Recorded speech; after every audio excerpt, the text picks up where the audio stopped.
अवांजी समातुन ताईं radio voice of Sindh London. ककर मंझ कपार झुड़ नेणू न लहे, अज मुझे चित्त में उठा पिरी अपार। आओ सजण लह सार विरह वेड़ी आया, भलारे भिट धणी जे भलारे बैत सां मुझो ये आवाज़ मुसाफ़िर radio voice of Sindh London थी दुनिया जे कुंड कुड़छ ताईं जंहिंजा माग ॿुधिजे पियो उन्हनि मिड़नी महिरबाननि खे सिक भरियो सलाम शाल क़बूल पवे। 14 मार्च आचर जे ॾींहुं सोचनि जी सुरहाण जहिड़े सदामलूक ऐं प्यारे प्रोग्राम सोच वीचार साण करे आवां जो मेज़बान अवां जो पंहिंजो हबीब लगारी। प्रोग्राम जी शुरूआति में अवां लाइ इहा ई दुआ त शाल जित हुजो, सुख सलामती सां हुजो, कॾहिं बि ॾुखियो ॾींहुं न ॾिसो, कॾहिं बि अव्हां जी मुर्क मेरी न थिए ऐं कॾहिं बि अव्हां वटि विछोड़े जा ॻोढ़ा न अचनि। शाह साईं जी इहा ॻाल्हि बि सोराहना सची आहे त कुठियसि कोए ॼनि तन तबीब न कढिया, ॾेई ॾंभ ॾरनि पाणा ॾेल ॾुखोयो। पर इहा ॻाल्हि बि अखियुनि अॻियां अचे थी, तरस तबीबनि जो जॾनि कयो न जात, जो वेजन जे वात दारूआ तह दूर थिया। पर वरी अखियुनि जे साम्हूं इहा ॻाल्हि बि अची थी बीहे त हारिया वेज मुयास सदन लहिम सूर जी पिरीअ खे चवंदासीं तरस तबीबनि छॾियो। अनेक वाक़िया अहिड़ा थियनि था जेके जीव खे झुरे था विझनि। केतिरनि ई अस्पतालनि में केतिरा ई वजूद डॉक्टरनि जी लापरवाही सबबि मौत जी अवधि निंड सुम्ही पवंदा आहिनि। उहे कहाणियूं तोड़जो मंज़र आम ते अचनि थियूं, पर एतिरियूं ऐं अहिड़ियूं कई कहाणियूं मंज़र आम ते नथियूं अचनि। डॉक्टरनि पोस्टमार्टम में केतिरा केस लोढ़े छॾिया, इहे बि कहाणियूं मंज़र आम ते नथियूं अचनि। दोस्तो, रवियनि जी ॻाल्हि पंहिंजी जाइ ते, पर पाण इहो बि ॼाणूं था त डॉक्टर बि भोगनाऊं भोगे थो ऐं डॉक्टर बि परेशानियुनि खे मुंहुं ॾिए थो। लाड़काणे जी ख़ानगी अस्पताल में वाक़ियो पेश आयो, उहो वाक़ियो बि अजीब आहे। लाड़काणे जी ख़ानगी अस्पताल में ॼंग जे ऑपरेशन लाइ आंदड़ल नारी खे अमले जे माण्हुनि ऑपरेशन थिएटर में नशो ॾेई मुबियाना तौरु ज़्यादती जो निशानो बणायो। नारी जे दामन ते वारिस पहुता अस्पताल में भञडाह थी अमले जे माण्हुनि खे मारकुट बि कई वई। पुलिस पहुची सूरतहाल ते ज़ाब्तो आंदो, चइनि माण्हुनि खे गिरफ़्तार बि कयो वियो ऐं डॉक्टर खे घर मोकिलियो वियो। हिकु पासे इहे बि ॻाल्हियूं हलनि पियूं त डॉक्टर इन वाक़िए में मुलविस न आहे, त ॿिए पासे इहो बि चयो थो वञे त डॉक्टर बि मुलविस आहे। पर ज़रूरत इन ॻाल्हि जी आहे जो हिन वाक़िए जा पेरा खयां वञनि ऐं जांच शफ़ाफ़ कई वञे त जीअं हक़ीक़तूं मंज़र आम ते अचनि ऐं जेके धुरियूं बि मुलविस हुजनि उन्हनि खे सख़्त खां सख़्त सज़ा ॾिनी वञे। महांगाई जे हिन दौर जिते केतिरा ई वाक़िया वधाया आहिनि, चोरियूं फुरूं ऐं बदामनी चोट चढ़ी आहे, उते वरी ख़ुदकशियुनि जे वाक़ियनि में बि इज़ाफ़ो रिकॉर्ड थियो आहे। शहदादपुर में नौजवान बेरोज़गारी खां तंग अची फाहो खाई ज़िंदगी जो अंत आणे छॾियो। नूराबाद कॉलोनी वासी हमरा घर अंदरि पखे में रसो ॿधी ज़िंदगी जो अंत आंदो। नदीम अहमद अब्बासीअ केतिरे वक़्त खां बेरोज़गार हो। हूअ हिकु न्याणे जो पीउ हो। बेरोज़गारी खां तंग थी हुन फ़रार जो रस्तो ॻोल्हियो ऐं पोइ हुन ज़िंदगी जो ॾीओ उझाए छॾियो। सिजावल जुणे जो भरिसां पिणु चइनि ॿारनि जी माउ पाण खे मुबियाना तौरु गोली हणी ज़िंदगी जो अंत आंदो। चयो वञे थो त औरत बीमार हुई ऐं संसि ज़हनी तवाज़ुन बि दुरुस्त न हो, जंहिंजे करे हुन ख़ुदकशी कई आहे। ख़ुदकशी वारे उन वाक़िए जी पुलिस तौरु जांच करे पई, पर सुवाल इहो थो पैदा थिए त आख़िर माण्हू पाण खे मारे छो थो। आख़िर ईअं छो थो थिए? छो त ज़िंदगी अहम आहे। पाण मञूं था त ज़िंदगी जा छला कंहिं ॾींहुं वक़्त जी चीच मां छणी वेंदा ऐं पाण बि विछोड़े जो वरलाप थी वेंदासूं। पर दोस्तो ज़िंदगी अहम आहे, जेसीं जीअ सघिजे तेसीं जीअजे।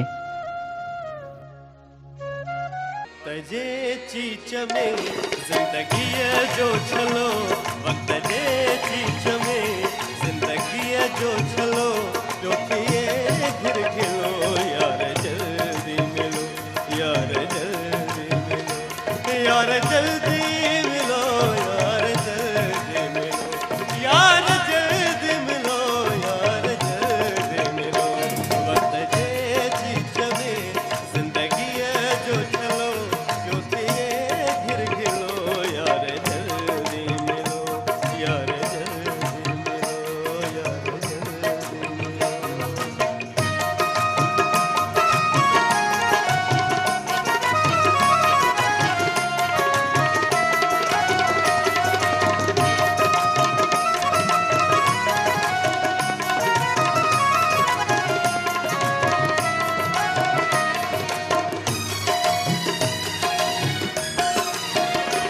जीव जबरूत जलमल खां वैरान आ, साहु सामीअड़ो मिड़ई मेहमान आ। ओ,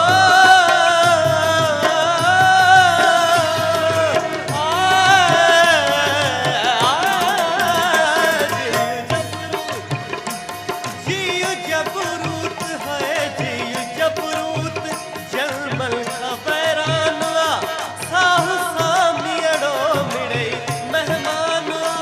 तरसंदो के सिताई भला काफ़िलो, भला काफ़िलो। यार जल्दी मिलो, यार जल्दी मिलो, यार जल्दी मिलो, यार जल्दी मिलो। वक़्त जे चीच में ज़िंदगीअ जो छलो, जो पिए घिर घिलो यार जल्दी मिलो, ओ यार जल्दी मिलो, यार जल्दी मिलो।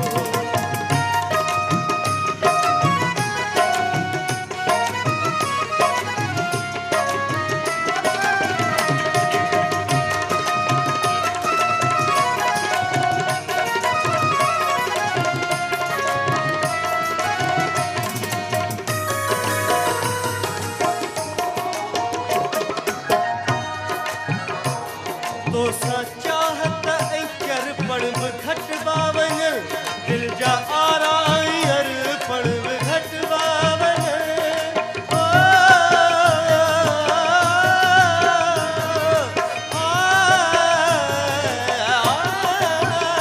तो सा चाहत है, तो सा चाहत, तो सा चाहत ऐं चरपण बि घटिबा वञनि, दिलि जा आराई अरपण बि घटिबा वञनि।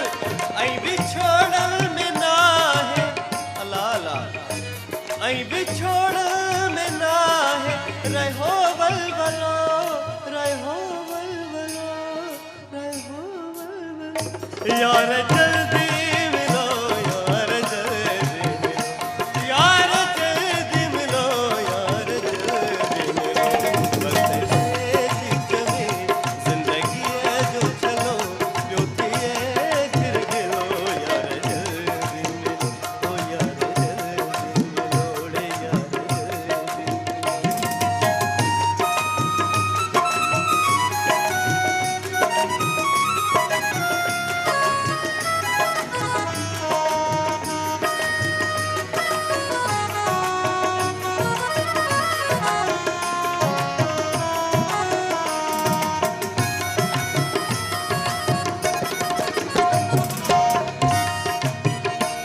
तो जियां थोर से वरहु विरचो वञे, ऐं कॾहिं पलंदर पाण परचो वञे।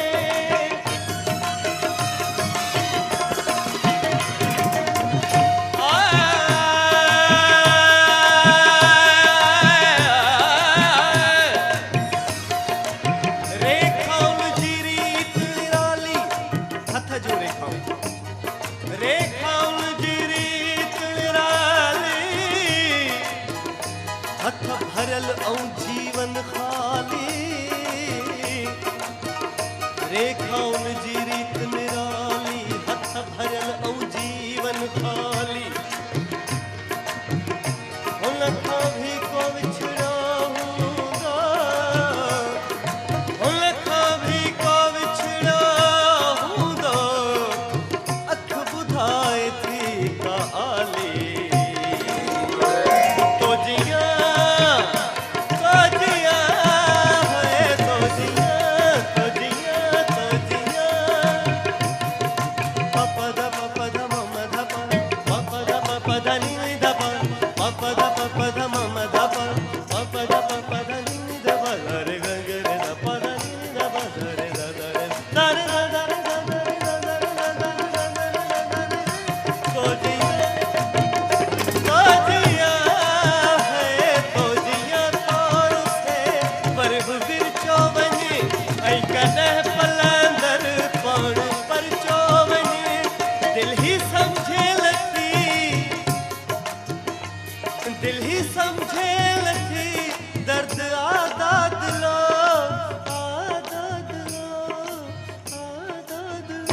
यार जल्दी मिलो यार जल्दी मिलो यार जल्दी यार जल्दी यार जल्दी मिलो यार जल्दी मिलो वक्त जे चीच में जिंदगी है जो चलो वक्त जे चीच में जिंदगी है जो चलो ये गिर गयो यार जल्दी मिलो यार जल्दी मिलो यार जल्दी मिलो यार जल्दी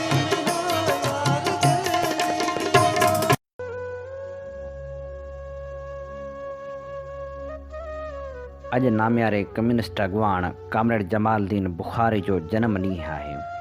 खेसि भेटा पेश करण लाइ असां इनसाइक्लोपीडिया सिंधियाना मां मवाद चूंड कयो आहे।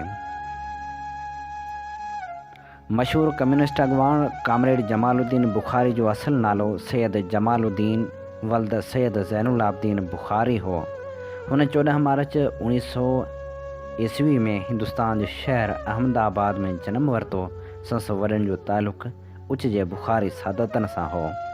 जितां पोइ संस वॾा लॾे अची अहमदाबाद जे सिंधी वाड़े में रिहाइश पज़ीर थिया। संस वालिद अहमदाबाद जे हिकु स्कूल जो प्रिंसिपाल हो। हुन पंहिंजे फ़र्ज़ंद खे मदरसे जी शुरूआती तालीम बाद जर्मनी आला तालीम लाइ मोकिलियो। हुन 1914 में जूनियर ऐं सीनियर कैम्ब्रिज पास करण बाद वधीक तालीम लंडन ऐं अलीगढ़ में हासिल कई। 1920 में ग्रेजुएशन कयाईं। उन बाद हू कम्युनिस्ट पार्टी ऑफ इंडिया में शामिल थी चुको हो ऐं उन जो कुल वक़्ती कारकुन थी रहियो ऐं कुझु अरसो कम्युनिस्ट पार्टी इंडिया जे सेक्रेटरी पिणु रहियो। हुन अञा आला तालीम में मस क़दम रखियो त ख़िलाफ़त तहरीक जो आगाज़ थी चुको हो। जमालुद्दीन बुखारी जे वालिद 1919 में लाड़काणे ख़िलाफ़त कॉन्फ्रेंस में शिरकत कई हुई ऐं उन बाद पाण पंहिंजे पुटु जमालुद्दीन खे मौलाना मोहम्मद अली जौहर जी वालदा बियमा सां गॾु लाड़काणे जे ॿिनि इजलासनि में मोकिलियो। हुन 1919 धारे रूस में कामरेड लेनिन सां पिणु मुलाक़ात कई। उन वक़्तु साणुसि गॾु मौलाना उबैदुल्ला सिंधी बि हो। कामरेड जमाल जे वालिद 1922 में वफ़ात कई। जमालुद्दीन बुखारी सियासत में मौलाना मोहम्मद अली जौहर ऐं मौलाना हसरत मोहानी जो असरु क़बूल कयो। हुन 1920 खां कराची में रिहाइश इख्तियार कई। ख़िलाफ़त तहरीक में शमूलियत दौरान 1922 खां 1948 ताईं कुल 18 साल जेल बि काटियाईं। 1923 में अलवहीद में कमु करण सां हुन सहाफ़त में पेर पातो। पाण मुख़्तलिफ़ वक़्तनि ते मुख़्तलिफ़ अख़बारूं कढंदो रहियो। कराची में रहण दौरान हफ़्तेवार चिंगारी सिंधी में, सदाकत सिंधी में ऐं रोज़ाना आज़ादी उर्दू में जारी कयाईं। लाड़काणे में अची रहण खां पोइ हफ़्तेवार न्यू एरा अंग्रेज़ी ऐं इंसाफ़ सिंधी अख़बारूं कढियाईं। 1940 धारे सिंधहारी कमेटी में शमूलियत इख्तियार कयाईं। कामरेड अब्दुल कादिर सदर ऐं जमालुद्दीन बुखारी सेक्रेटरी जनरल चूंडियो वियो। 1943 में शादी कयाईं। ॿई ज़ाल मुड़ुसु इनकलाबी हुआ।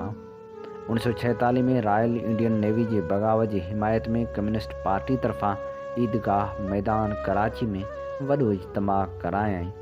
जनता नाराज़ थी सरकार कम्युनिस्ट पार्टी ते बंदिश विधी। 1946 खां 1949 ताईं पाकिस्तान कम्युनिस्ट पार्टी जो जनरल सेक्रेटरी रहियो। 1949 में लाड़काणे लॾे आयो। हू सरगर्म साफ़ी सियासतदान ऐं समाजी वर्कर हो ऐं खेसि सिंध ऐं सिंधी ॿोली सां प्यार हो। कामरेड जमालुद्दीन साईं GM सैयद ऐं हैदरबख्श जतोई सां गॾु पिणु कमु कयो।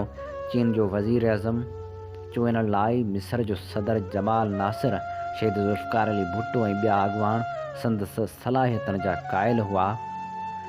उन भारत, रूस, चीन, Germany, England, Iran, Iraq, Saudi Arab, Azerbaijan, Afghanistan, Burma, Thailand, Sri Lanka, France, Holland, Belgium, तुर्की, शाम, रोमानिया, आयरलैंड, साउथ अफ्रीका, मिस्र वग़ैरह जा दौरा कया।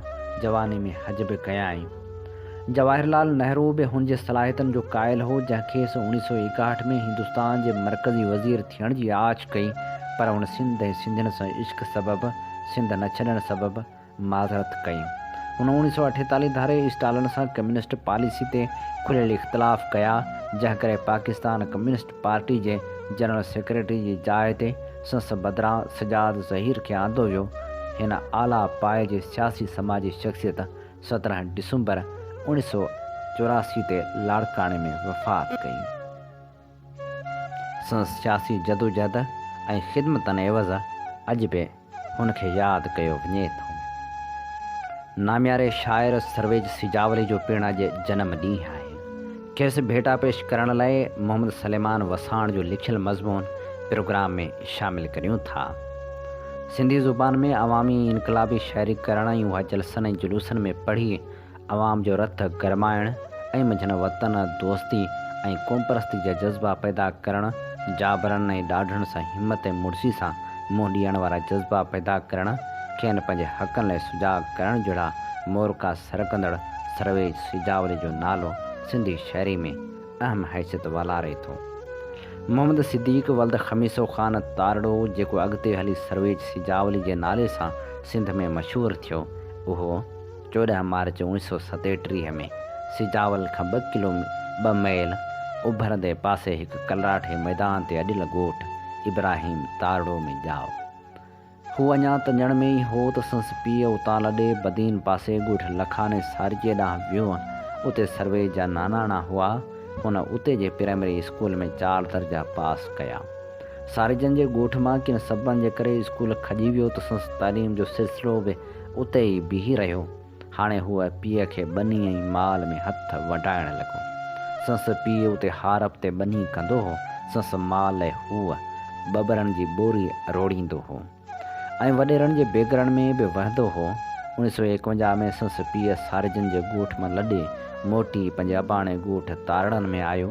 उन वक़्तु सर्वेज 14 सालनि जो हो। हुन जे वालिद सिजावल जे हिकु ज़मींदार जो अची हारी थियो। हारी जो पुटु बि हारी थींदो आहे। सर्वेज बि सिजावल में हारपो करणु लॻो।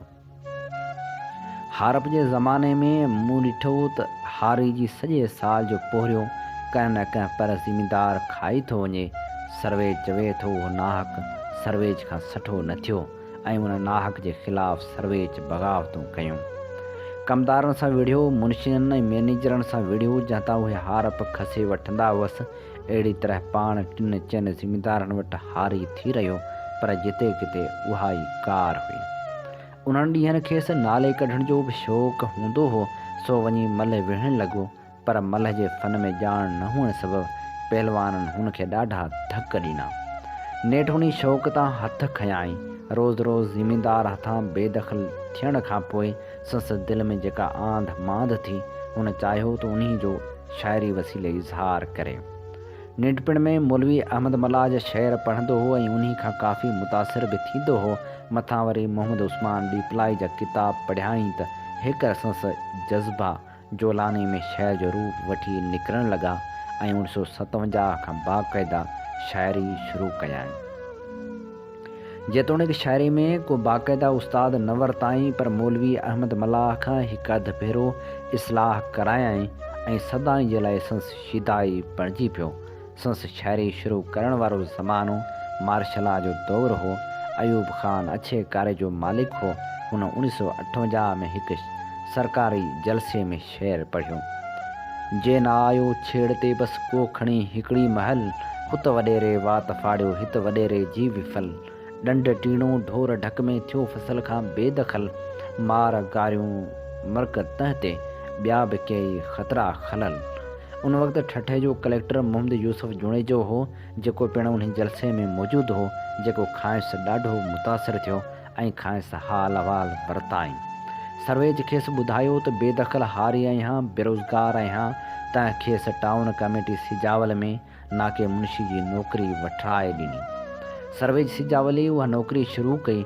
नाके ते वेठे केतिरा ई नज़ारा ॾिसी दिलि जझी वेंदी हुयसि। हू ॾिसंदो हो त तंहिं सियारे में केतिरियूं मिसकीन मायूं ऐं उॿालियूं छोकिरियूं सिजावल खां टे मैल परे टेमाणी ऐं थने डंडनि ॾांहुं वेंदियूं हुयूं ऐं उतां पाणी में घिड़ी डंडनि जे तरे मां बेह कढंदियूं हुयूं ऐं शाम जो वरी वापसि सिजावल वरंदियूं हुयूं। बाज़ार में संदन पोहरे जो मान उहो हो जो बीह 2 रुपया सेर विकामंदा हुआ। पाण उन्हनि पोहरे त ज़ालनि खां मुतासिर थी बेहन वारी भेण जे उनवान सां हिकु नज़म लिखियो। बेहन वारी भेण संदे दर्द विधाथम दिल ते दाम, मारियो मूंखे मात करे थी माठीणी ही तुंहिंजी मां। तार मथे खां ठरियल पाणी तंहिंमें टुबियूं हणंदे हणंदे गिरी गिरी थी ते थोथा ॾींदे तोखे थी वई शाम। बार मथे ते वार भिनल ऐं भिजंदे भिजंदे तेज़ अची बंदि न थी बाज़ार वञे जी महिनत सारी थे नाकाम। हेॾी हलाकी साॼो वांदे माल उन्ही जो मुल वरी, आने ॿिन थो सैर विकाम में वेल ॾिसोड़े ही वरियाम। सोबे विकियो कुझु कोन विकियो, सोबे विकियो कुझु कोन विकियो, कुझु ओधर थियो कुझु मुफ़्त वियो। हाणे ॿुधायो कीअं बचन खे पारे नाज़ुक नार मदाम। अहिड़ो ऐं अहिड़नि केतिरनि ई वाक़िअनि खां मुतासिर थी सर्वेज पंहिंजी शाइरी कंदो रहियो। उन वक़्तु वन यूनिट जो कहरी कोट ॾियल हो। सिंध जो अलॻि वजूद ख़तमु कयो वियो ऐं वन यूनिट जे नाले में सिंध सां जेके वेल वहाया पए विया, उन जे ख़िलाफ़ सिंध जो बाशऊर तबिको, जंहिंमें अदीब शागिर्द ऐं सियासी वर्कर पिणु शामिल हुआ, सरापा एहतिजाज हो। सर्वेज बि उन ॻाल्हि खां मुतासिर थियो ऐं पंहिंजो शानदार नज़म तख़लीक़ कयाई। यार वांगियनि जा वन यूनिट में घसघेड़ घटिन घर काम विकिया। सर्वेज सिजावली जो सॼो कलाम पंहिंजे क़ौम जे ॾुखनि सुरनि जो दास्तान आहे ऐं संस शाइरी जी सिंध जे क़ौमी इनक़लाबी जदोजहद ते वॾी छाप रही आहे। न रुॻो इहो पर सर्वेज ख़ुदि बि वतन दोस्त ऐं जमहूरियत पसंदि साथियुनि सां गॾु मैदान अमल में पिणु रहियो आहे। सर्वेज सिजावली ज़ुल्फ़कार अली भुट्टो खां मुतासिर थी पीपल्स पार्टी में शामिलु थियो ऐं उनखां सवाइ वतन दोस्त तनज़ीमनि ऐं तहरीकनि में पिणु सरगर्म रहियो। हुन 1983 ऐं 1986 जी MRD जे तहरीकनि में भरपूर हिसो वरितो ऐं गिरफ़्तार पिणु थियो। पीपल्स पार्टी जे शुरूआती दौर में खेसि सिजावल ऐं दड़ो टाउन कमेटियुनि जो एडमिनिस्ट्रेटर पिणु मुक़ररु कयो वियो। सर्वेज सिजावली जो सिंधी अदबी संगत, बज़्म शोराव सिंध ऐं ॿियनि अदबी तनज़ीमनि सां पिणु तालुक़ रहियो। संस शाइरी जो हिकु मजमू आलियूं अखियूं अणभावार 1972 में छपियो, जंहिं ते खेसि राइटर गोल्ड पारां 1000 रुपया इनाम पिणु मिलियो। इन किताब में संस शुरूआती दौर 1958 खां 1972 ताईं जी चूंड शाइरी ॾिनल आहे। किताब जे मुहाग में रसूल बख्श पली जो सर्वेज सिजावली जी शाइरी जो छेद कॾहिं लिखे थो त संस शाइरनि मां मालूम थिए थो त हू फितरत ते शाइर आहे ऐं बेशक ॾात धणी आहे। उहो ई सबबु आहे जो संस शहर में मंज़र निगारी जूं ऊचियूं उॾारियूं ईअं थियूं लॻनि ॼण त किरदार सभु माण्हू जे अॻियां मौजूदु आहिनि। सर्वेज सिजावली जे शहर जी सभ खां उत्तम ख़ूबी हीअ आहे त संस शहर बिल्कुलु ठेठ सिंधी ज़ुबान में सवली ऐं सादी ॿाराड़ी सां तालुक़ु रखंदड़ लफ़्ज़नि में चयल आहे। हुन शाइरी जी हर सन्फ़ जहिड़ोक नज़म, ग़ज़ल, गीत, लोकगीत, वाई, बैत, दोहा ऐं कतह ते बि आज़माई कई। सर्वेज सिजावली 22 अक्टूबर 2007 ते वफ़ात कई ऐं संस शाइरी जो ॿियो मजमू ॿई कंधियूं मेहराण जूं 2008 में छपिजी पधिरो थियो।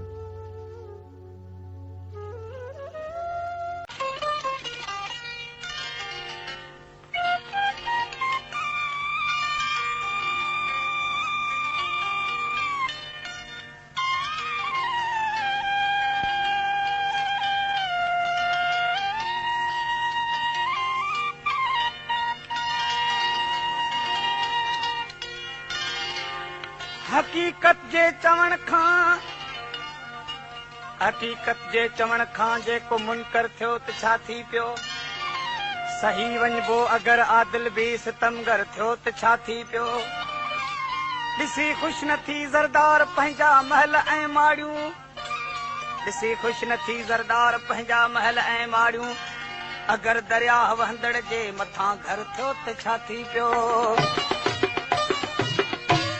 लुटाए की नथो ज़री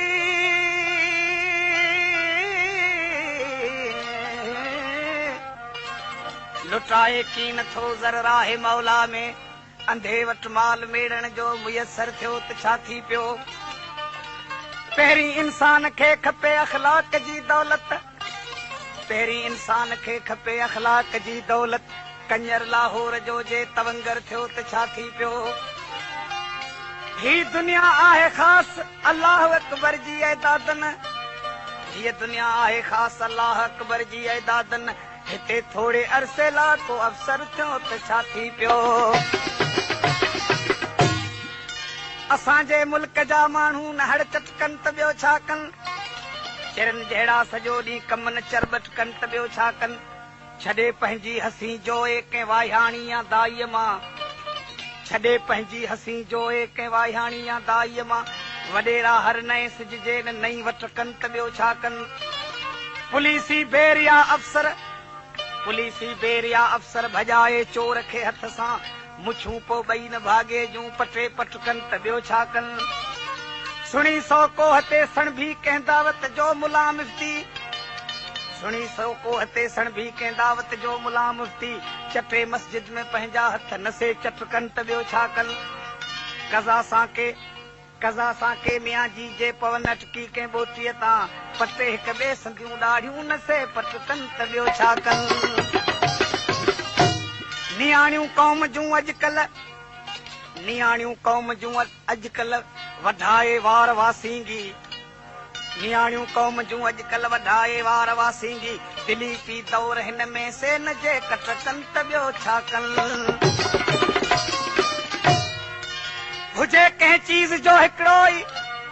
हुजे कंहिं चीज़ जो हिकिड़ो ई हलंदड़ अघ हर जाए हुजे कंहिं चीज़ जो हिकिड़ो ई हलंदड़ अघ हर जाए त खोटा पोइ वापारी न जे वठ कनि त ॿियो छा कनि मिलन जे चईन आननि में सॼियूं ई 20 सिगरेटूं मिलन जे चईन आननि में सॼियूं ई 20 सिगरेटूं त फिफड़नि में भला से जे न फटकनि त ॿियो छा कनि कुतनि कुकड़नि जे वेढ़नि तां रिछनि बाज़नि जे बाज़नि तां कुतनि कुकड़नि जे वेढ़नि तां रिछनि बाज़नि जे बाज़नि तां ॾिहाड़ी खून ऐं झेड़ा न जे ॼट कनि त ॿियो छा कनि सताइन राह वेंदे तरड़ा जे आशिक था नियाणियुनि खे सताइन राह वेंदे था जे तरड़ा आशिक नियाणियुनि खे त पोइ तिन मथे सैंडल न सट सट कनि त ॿियो छा कनि नथी अॼुकल्ह जेका मोरनि जी थिए पूरत पघारनि मां नथी अॼुकल्ह जेका मोरनि जी थिए पूरत पघारनि मां त पोइ लाचार रिश्वत मां न पट सट कनि त ॿियो छा कनि घणाई जवान जू ख़ातर छिनल कंहिं बूट पंहिंजे जी घणाई जवान जू ख़ातर छिनल कंहिं बूट पंहिंजे जी जुमे जे ॾींहुं मस्जिद में न मट सट कनि त ॿियो छा कनि लथा मुर्शिद हणी मंज़िल वठी टोला ख़लीफ़नि जा लथा मुर्शिद हणी मंज़िल वठी टोला ख़लीफ़नि जा जुगो ई झण मुरीदनि जो न झटपट कनि त ॿियो छा कनि जुआरिन जोए जा कपिड़ा बि छॾिया रांदि में विकिणी जुआरिन जोए जा कपिड़ा बि छॾिया रांदि में विकिणी नसे नीलाम जे हाणे घड़ा मत कनि त ॿियो छा कनि अदब जे आड़ में आहे अदीबन जी लॻी अणवण अदब जे आड़ में आहे अदीबन जी लॻी अणवण हणी इल्ज़ाम हिक ॿिए ते न वध घटि कनि त ॿियो छा कनि सहाफ़ी के सहाफ़त जा वियाली काल तारे सभु रुगो ई माणिया भेणिया नसे भटकनि त ॿियो छा कनि असां चतो किथां जा कई कामोरा कमाइण लाइ हिते आया किथां जाके ई कामोरा कमाइण लाइ हिते आया थोरे से सिंध खे बिल्कुल न बर पटकनि त ॿियो छा कनि ॾिसी अॼु सिंध जी हालत सफ़ा सर्वे च चवणो पियो ॾिसी अॼु सिंध जी हालत सफ़ा सर्वे च चवणो पियो त असां जा ई असां सां न तरकट कनि त ॿियो छा कनि सर्वेज सिजावली जी ख़ूबसूरत शाइरी सां ही आवाज़ हो कासिम ओठे जो। अमी ॿुधी रहिया आहियो radio voice of Sindh London ऐं आऊं जो मेज़बान आहियां हबीब लगारी। प्रोग्राम पेश कयो पियो वञे सोच वीचार। जिते मिसकिन माण्हुनि खां घणियूं शयूं परे थी रहियूं आहिनि उते इंसानी ज़िंदगी बचाईंदड़ दवाऊं पिणु मिसकिन माण्हुनि जी पहुच खां परे थी रहियूं आहिनि। सिंध एक्सप्रेस पंहिंजे एडिटोरियल में लिखे थी PTI जेके ख़्वाब आवाम खे ॾेखारिया हुआ उन्हनि तां त हाणे इमरान ख़ान पाण बि हथ खणी वियो आहे। बक़ौल इमरान ख़ान जे त हू मुल्क मां करप्शन ख़तमु नथो करे सघे ऐं नई महांगाई ते कंट्रोल आहे। जेकॾहिं हुकूमत इंतिज़ामी तौरु मामलनि खे हलाइण जे क़ाबिल न आहे त हुकूमत घर भेड़ी थी वञे। पर ही हुकूमत न त इक़्तिदार छॾण लाइ तयारु आहे ऐं नई आवाम लाइ को सुखियो वक़्तु आणे सघी आहे।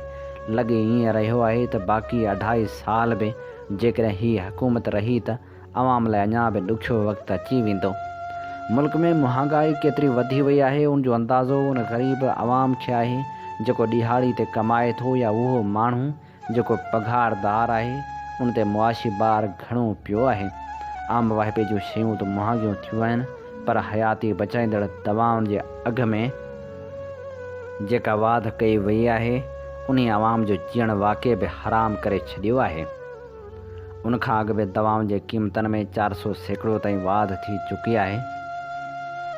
हींअर आयल ख़बर में चयो वियो आहे त मुल्क में हयाती बचाईंदड़ दवाउनि जे क़ीमतनि में हिकु भेरो वरी होश उॾारींदड़ वाध कई वई आहे। शुगर इंसुलिन जी क़ीमत 1000 रुपया वधी वई आहे। नई क़ीमत 6500 कई वई आहे। पाकिस्तान ड्रग लायर फोरम नूर महर मूजिबि हयाती बचाईंदड़ दवाउनि जे क़ीमतनि में हिकु भेरो वरी होश उॾाईंदड़ वाध कई वई आहे। एंटीबायोटिक आगमेंटन मैदे जी दवा राइज़ेक ऐं ताक़त जी दवा सर्बेक्स ज़ेड जो क़ीमतूं बि वधी वियूं आहिनि। हुन ॿुधायो त ड्रिप जी मंज़ूरी बिना ई खोड़सारियुनि दवाउनि जी क़ीमतनि में वाध कई वई आहे। शुगर जी दवा लिंट्स पेन जी क़ीमत में 1000 रुपया वाध थी आहे जंहिंखां पोइ शुगर जी इंसुलिन हाणे 5500 बदिरां 6500 रुपयनि जी थी वई आहे। हुन ॿुधायो त मैदे जी दवा जी क़ीमत 245 मां वधाए राइज़ेक जो अघु 280 रुपया कयो वियो आहे। दवाउनि जे क़ीमतनि ते एतिरी वाध यकीनन आवाम लाइ हिकु धचको आहे छाकाणि त आवाम लाइ उनखां अॻु वारे अघ बि जाम हुआ। हाणे जॾहिं हुकूमत वरी दवाउनि जूं क़ीमतूं वधायूं आहिनि त आवाम कहिड़ी रीति उहे दवाऊं ख़रीद करे सघंदो। जॾहिं त PTI जे हुकूमत अचणु शर्ती आवाम खे ख़रीदण वारी क़ुवत घटिजी वई आहे। असीं सम्झूं था त दवाउनि जे अघनि में घाटे टोड़ वाध आवाम लाइ ॻणती जोगी ॻाल्हि आहे। घटि में घटि हयाती बचाईंदड़ दवाउनि जा अघ त न वधाया वञनि बल्कि उन्हनि जा अघ घटाया वञनि हा। उहा कहिड़ी न अजीब ॻाल्हि आहे जो हुकूमत चवे थी त असांजो महांगाई ते कंट्रोल न आहे। ज़रूरत इन ॻाल्हि जी आहे त समूरियुनि हयाती बचाईंदड़ दवाउनि जे अघनि खे तुरत घटायो वञे ऐं उनखां सवाइ आवाम खे मेडिकल जे शोबे में वधि खां वधि रिलीफ ॾियण जी कोशिशि कई वञे त जीअं मरीज़नि खे बहितर सहूलियतूं मिली सघनि। ऐं हाणे प्रोग्राम में शामिलु करियूं था सिंध बाबति मालूमात जेका असां चूंड कई आहे किताब सिंध बाबति जाम मालूमात मां। सभ खां पहिरियां सिंध जो नक्शो इब्न होकल बगदादी तयारु कयो। इस्लामी दुनिया में सभ खां पहिरीं मदरसनि जो रिवाजु सिंध में पियो। सभ खां पहिरीं सिंधी औरतुनि जी सुजाॻी जो दौरु अरबन हुकूमत जी शुरूआति खां पियो। सभ खां पहिरीं किताब सिंध में तसनीफ़ कया विया। अंग्रेज़नि सिंध ते कब्ज़ो करण खां पोइ पहिरियों गवर्नर लॉर्ड एलिज़ रखी मुक़ररु कयो। सिंध खे बम्बई खां धार करण खां पोइ पहिरियों governor sir Lord net Graham खे मुक़ररु कयो वियो। सिंध में पहिरियों भेरो ज़मीन जी माप जनरल जेकब 1856 में कई। सिंध असेंबली जो पहिरियों इजलास 27 अप्रैल 1937 में हीरानंद जी अॻुवाणी में थियो। सिंध असेंबली में मुखालिफ़ धुर जो पहिरियों अॻुवाण ख़ान बहादुर अल्लाह बख्श सुमरो हो। सिंध जी पहिरीं औरत गवर्नर बेगम राना लियाकत अली हुई। सिंध में नक्शबंदी तरीक़े जो पहिरियों बुज़ुर्ग मखदूम आदम नक्शबंदी ठठे जो रहवासी हो। सिंधी ॿोली में इंजील जो पहिरियों तर्जुमो 1819 में थियो। सिंध जो पहिरियों उर्दू शाइर अब्दुल हकीम अता ठठवी हो। सिंध जी पहिरीं सियासी जमायत सिंध सभा हुई। उन जो पहिरियों सदर आत्माराम भोजवाणी हो। आलम इस्लाम जी पहिरीं औरत स्पीकर फ़हमीदा मिर्ज़ा हुई। सिंध में सभ खां पहिरीं ग्रेजुएशन डिग्री चूहड़मल कुंदनमल पंजाबी 1865 में हासिल कई। ऐं हाणे प्रोग्राम में शामिल करियूं था शाह अब्दुल लतीफ़ भिटाई बाबति अहम मालूमात। शाह अब्दुल लतीफ़ भिटाई गुलनि फुलनि मेवनि अन ऐं गाहनि जो ज़िक्र सुर मारई में कयो आहे। शाह अब्दुल लतीफ़ भिटाई ॿाॿीहे पखी जो ज़िक्र सुर मारई में कयो आहे। शाह लतीफ़ जूं सूरमियूं सुसुई सोणी मूमल लैला नूरी मारी ऐं सोरठ आहिनि। शाह जा सुरमा पुन्नू मेहा राणो चनेसर जाम तमाची मोरड़ो बीजल ऐं ॿिया आहिनि। शाह लतीफ़ लसबेले जी सखी हाकिम जी वाखाण सुर पिरभाती में कई आहे। केॾारो संस्कृत जे लफ़्ज़ केदार यानी जंग जो मैदान जी बिगड़ियल सूरत आहे। शाह अब्दुल लतीफ़ भिटाई मेहार खे इज़त बेग ऐं साहिड़ जे नालनि सां पिणु सॾियो आहे। ऐं हाणे शामिल करियूं था अज़ीम हस्तियुनि जा कौल। हज़रत अबू बकर सदीक़ रज़ियल्लाहु ताला अन्हु लिखे थो, सभ खां वधीक अक़लमंदी तक़वा ऐं सभ खां वधीक हिमाकत बदकारी आहे। हज़रत उमर फारूक रज़ियल्लाहु ताला अन्हा फ़रमाए थो, अदल मज़लूम लाइ जन्नत ऐं ज़ालिम लाइ जहन्नम आहे। हज़रत उस्मान गनी फ़रमाए थो, अहिड़ी ॻाल्हि हरगिज़ न करियो जो ॿुधण वारे खे सम्झ में न अचे।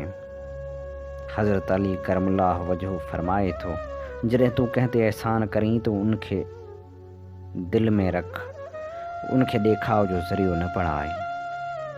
हज़रत इमाम हुसैन अलैहिस्सलाम फ़रमाए थो, जेको शख़्स क़दर ख़ैर ऐं शर्मनलाह ते ईमान रखे उहो काफ़िर आहे। पंहिंजी महिनत जे सिले जो वाजिब खां वधीक उमेद न रखो।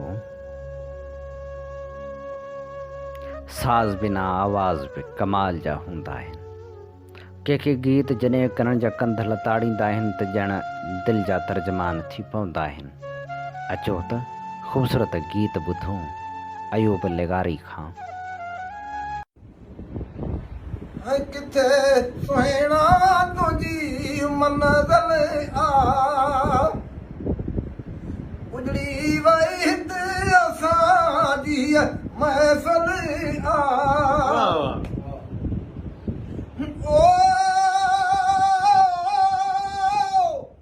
किथे सुहिणा तुंहिंजी मंज़िल आ, उजड़ी वई हिते असांजी महफ़िल आ।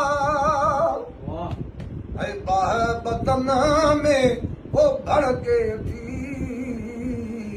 अख सुहिणा मुंहिंजी भड़के थी। यार बिना दिल वो धड़के थी, अख सुहिणा मुंहिंजी भड़के थी।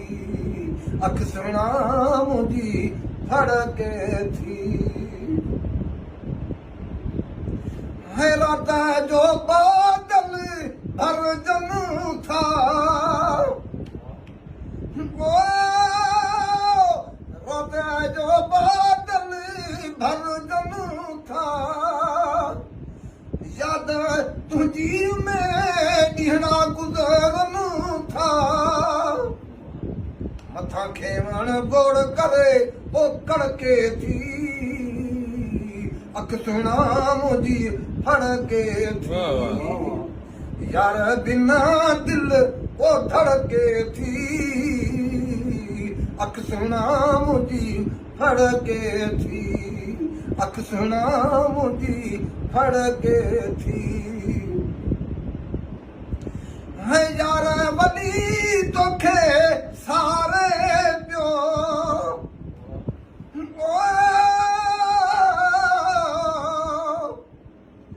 है यार वली तोखे सारे पियो रोई आबे अखिन मावो हारे पियो मथा मौत जी बिजली ओ कड़के थी अख सुना मुंहिंजी फड़के थी यार बिना दिल ओ धड़के थी अख सुना मुंहिंजी फड़के थी अख सुना मुंहिंजी फड़के थी। ऐं हाणे हिकु शाइर सिलसिले में नामियारे शाइर जाफ़र जानी जी शाइरी शामिल करियूं था।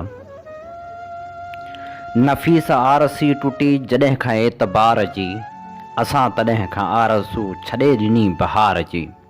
नफ़ीस आरसी टुटी जॾहिं खां एतबार जी असां तॾहिं खां आरज़ू छॾे ॾिनी बहार जी।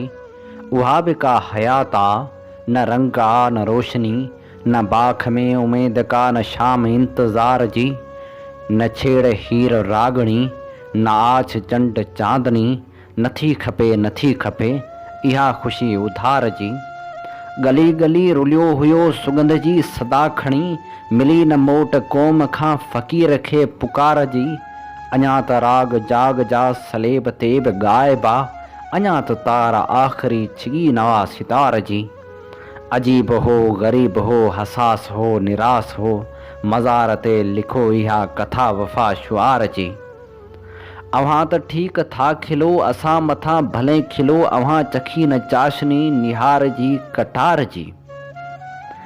जाफ़र जानी पंहिंजे हिकु ॿिए ग़ज़ल में लिखे थो त माण्हू खे छो करे थो हर हर निरास माण्हू ईंदो बि या न ईंदो माण्हू खे रास माण्हू थी घर बदर ॿुढी थी घर बदर ॿुढे पीए पुट खे दुआ ॾिनी या कोसो न वाव लॻंदई ए बेशनास माण्हू किरदार जे ग़िलाज़त ऊंदह परस्त आहे पिर भात खां डिॼे थो हर बे लिबास माण्हू जे मए चुकी चखी हा इंसान थी वञी हा ए मौलवी मलाइक ख़ाली गिलास माण्हू परणो भॼी कयो आ मुंहिंजे हरीफ़ जी धी मुंहुं में लॼी आ मुंहिंजो हसास माण्हू बेकैफ़ सातन सां जानी हिरी वियो आ हाणे हिसो लॻे थो तिन जो उदास माण्हू।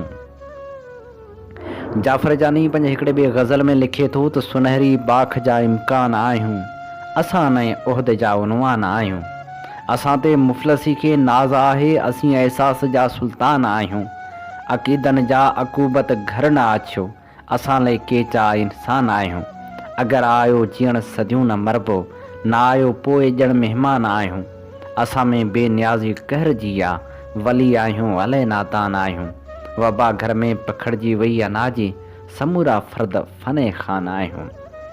जाफ़र जानी हिकु ॿिए हंधि लिखे थो त मिसकाल सदे साॻी कंगाल असीं साॻिया अहसास ते साॻी आहे हणमार हथोड़नि जी। या वरी लिखे थो त इंटरनेट जो इश्क न मूंखां थी सघंदो हाणे न थींदो चंड टपाली छा करियां सहरा जी दिल तोले जागी नाहे छा मजनू तो में वहशत सागी नाहे छाले वाहर सगजो पेर वञायो आ साणस गॾको सालिम पागी नाहे छा इश्क उॾामण आहे चईवे जल्दी में दानिश्वर तो झोरी झागी नाहे छा नानी भुणकी कहिड़ियूं छोरियूं टैंकन थियूं ॻाइण लाइ का माई भागी नाहे छा हिकिड़ो ई आवाज़ बुरे थो जानी जो वस्ती में को ॿियो वैरागी नाहे छा।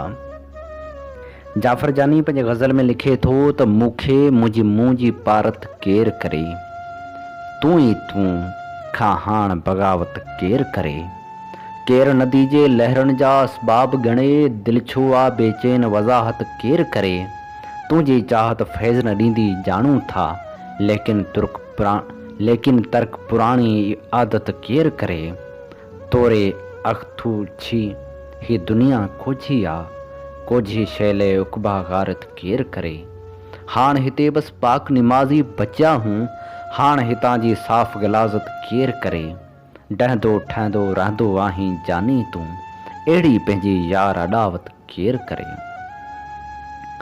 अजूबो आ कलंदर या चरियो आ, थकाए दश्त जी वहशत वरियो आ, ग़ुलामनि जी कहाणी में हमेशा ख़ुदा जो ख़ाल आकाउन भरियो आ, मदारी बांसरी अहिड़ी वॼाई जंबूरो आसमाननि में तुरियो आ।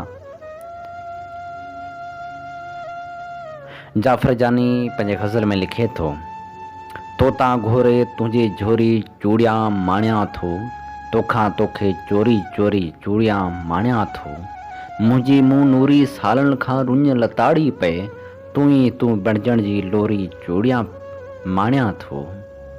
हारी आहियां हाल न पुछ हालत मां सम्झी वञ, अनो पाए बुख न दूरी चूड़ियां माणियां थो। फिकी पीलाण चेहरनि ते अखियूं अहसास खां आरी, ग़ौर तलब ग़ज़ल ऐं प्यारो ग़ज़ल आहे। फिकी पीलाण चेहरनि ते अखियूं अहसास खां आरी, मुनाफ़िक मुर्ग आछण जी सिखी माण्हुनि न ताकारी, असांजे शहर खे आहे लॻी बेनाम बीमारी, मशीननि जहिड़ी चुरपुरा न बेचैनी न शरसारी, उहो छॾिजे त माण्हू ऐं ख़ुदा मां केरु ख़ालिक आहे, उहो ॾिसजे त दुनिया में हुअणा कंहिंजो हकारी, लॻे थो आशनाई जो नओं इतिहास जोड़ी थियूं, पिथूं रोलाक पेरनि जूं वफ़ा जी वाट जी वारी, उहा दानिश वरी पंहिंजी संभारे रखत कमी दई, कलंदर दिल क़बूली थी किथे साञह सरकारी, चवनि था यार जानी जो न मंतकी, चवनि था यार जानी जो त मंतकी निरालो आहे, ख़ुदा उन खां ख़फ़ा ख़ल्क़े ख़ुदा जो आहे पूॼारी, ख़ुदा उन खां ख़फ़ा ख़ल्क़े ख़ुदा जो आहे पूॼारी, फिकी पीलाण चेहरनि ते अखियूं अहसास खां आरी, मुनाफ़िक मुर्ग अछण जी सिखी माण्हुनि अदाकारी। ऐं हाणे प्रोग्राम में उन्हनि महिरबानी जो मवाद मोकिलियूं था जिन पंहिंजूं न कोर लिखणियूं तोड़ चूंड लिखणियूं मोकिलियूं। सरमद मलाह लिखी मोकिलियो नसरी नज़म, हा ज़िंदगी तूं वाक़ई हसीन आहीं, पर तुंहिंजो मुदो मेडिसन जे दवाउनि वांगुरु थोरो आहे। हा ही दुनिया केॾी न सुहिणी मुनफ़रद गुलफुल मेवा मौज मस्तियूं, ॾुख ॾोलावा सर्दी गर्मी, बहार जहिड़ियूं मौसमूं, गॾिजण विछड़ण, उल्फ़तन संदा सिलसिला, मिलण खां पोइ घुमण फिरण, ॾिसण रुअण, हा आख़िर हर शइ जो अंत ज़रूरु थिए थो, ॾीओ बि ज़िंदगी जो आख़िर उझामी वञे थो। फ़याज़ चंद कलेरी जी ख़ूबसूरत शाइरी असांजी चूंड करे मोकिली। बाखोड़ जी सरज़मीन तां वकार अहमद, सूंहं जी सुर्खी घोड़े ते इश्क मूत सवार ॾिठो, कावा टांडा राह अड़ांघी अखक मंझ कटार ॾिठो, चाह में पीड़ा साह में पीड़ा ओखा ॾाढा हिन ओसीड़ा, ॻोढ़नि जहिड़ियूं ॻाल्हियूं पंहिंजूं घायल पंहिंजो प्यार ॾिठो, हू त जाते देश जो राणो दिलि में खाट हणी वियो सियाणो, मेले में वियो हथड़ो छॾाए जंग बहर बाज़ार ॾिठो, टहक बि कूड़ा मुर्क बि कूड़ी ॻाल्हि न सम्झी कंहिं ॻूढ़ी, सूर सलण वारो न मिलियो को दिलि खे तारूं तार ॾिठो, धरती ऐं आकाश मिली विया रूह जा सारा दर खुली विया, छेरूं पाए छो न नचा मां, चंड कलेरी यार ॾिठो, सूंहं जी सुर्खी घोड़े ते इश्क खे मूत सवार ॾिठो।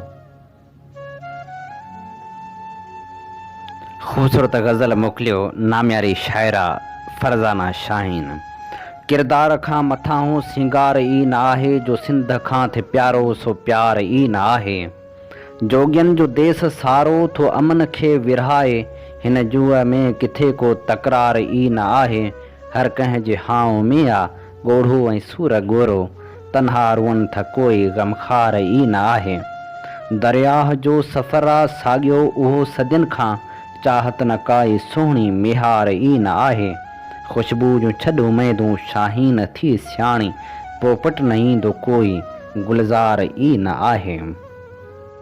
ख़ूबसूरत शाइर मज़हर जरवार लिखियो, ज़ख़्मी ज़ख़्मी आहे अंदर छा चइजे, अख अख काणी हथ हथ खंजर छा चइजे, मुंहिंजे माण्हू मोती सम्झी चूंडिया हुआ, से सभु निकिता आहिनि पत्थर छा चइजे। तो जो निहारियो आऊं गुमसुम बणिजी वियुसि, अंतर मंतर जादू जंतर छा चइजे। तिख वॾी आ लहरूं सभु कुझु लोढ़ियनि थियूं, तुंहिंजो जोभन गहरो सागर छा चइजे।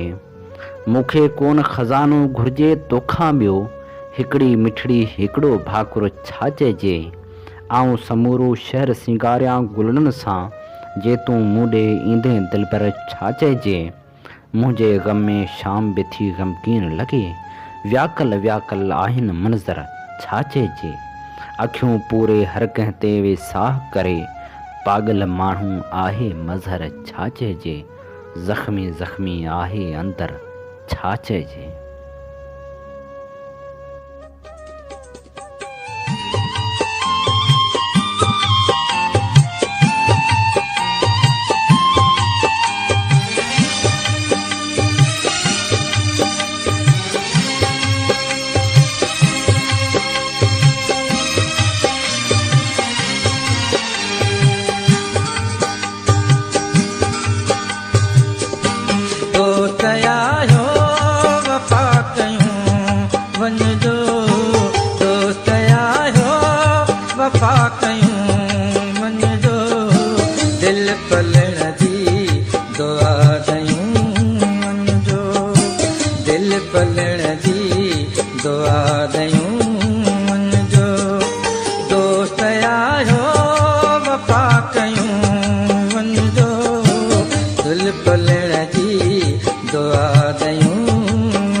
आसमानन का ज़ब्त केर घुरे, आसमानन का ज़ब्त केर घुरे, आसमानन का ज़ब्त केर घुरे। दिल अवाई दिलासियूं वञिजो, दिल अवाई दिलासियूं वञिजो। दिल पलण जी दुआ दयूं वञिजो, दिल पलण जी दुआ दयूं वञिजो। दोस्त आयो वफ़ा कयूं वञिजो, दिल पलण जी दुआ दयूं वञिजो, दिल पलण जी दुआ दयूं वञिजो।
सभु सुंहिंजे दीपटूं कनि था ऐं हवाओ संभालियूं वञिजो ऐं हवाओ संभालियूं वञिजो दिल पलण जी दुआ ॾियूं वञिजो दिल पलण जी दुआ ॾियूं वञिजो दोस्त आयो वफ़ा कयूं वञिजो दोस्त आयो वफ़ा कयूं वञिजो दिल पलण जी दुआ ॾियूं वञिजो दिल पलण जी दुआ अनवर हुसैन विस्तरे जी सुहिणी सदा सां अॼोके प्रोग्राम जा समूरा रंग हवाउनि में विखरी चुका पंहिंजे मिज़बान हबीब लगारी खे ॾींदा इजाज़त इन्ही साॻी दुआ सां वसे भिट तुंहिंजी भलारा सदा सदा देस परदेस सारा वसन कॾहिं सींध सिंजी न मेरी थिए कॾहिं मोड़ कंहिंजा न मुरझाए अचनि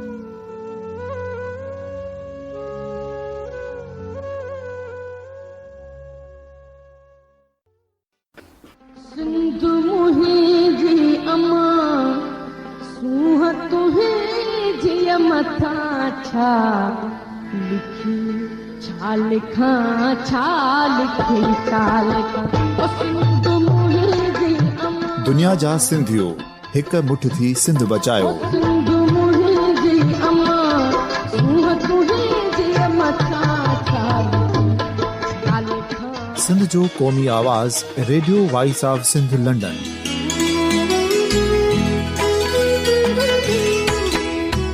radio voice of Sindh London पंहिंजी नशरियात में सिंध जी सियासत समाज इक़्तिसादियात तारीख़ क़ौमी उमंगुनि ऐं इख़्लाक़ियात मुतलिक़ सिंध जी हक़ीक़ी तर्जुमानी कंदे प्रोग्रामनि खे असराइतो बणाइण लाइ सिंध जे घण घुरनि ऐं धरतीअ सां प्यार कंदड़ अदीबनि दानिशवरनि सहाफ़ियुनि उस्तादनि वकीलनि ऐं हर तबिके जे मानवारनि सजणनि खे सिंध में शऊरी इनकलाब लाइ सहकार जो सॾु ॾियूं था अचो त गॾिजी सूफ़ियुनि ऐं संतनि वारी सिंध जो ओज हिकु मुठ थी वरी वापसि आणण वारे सफ़र जा साथारी बणिजऊं।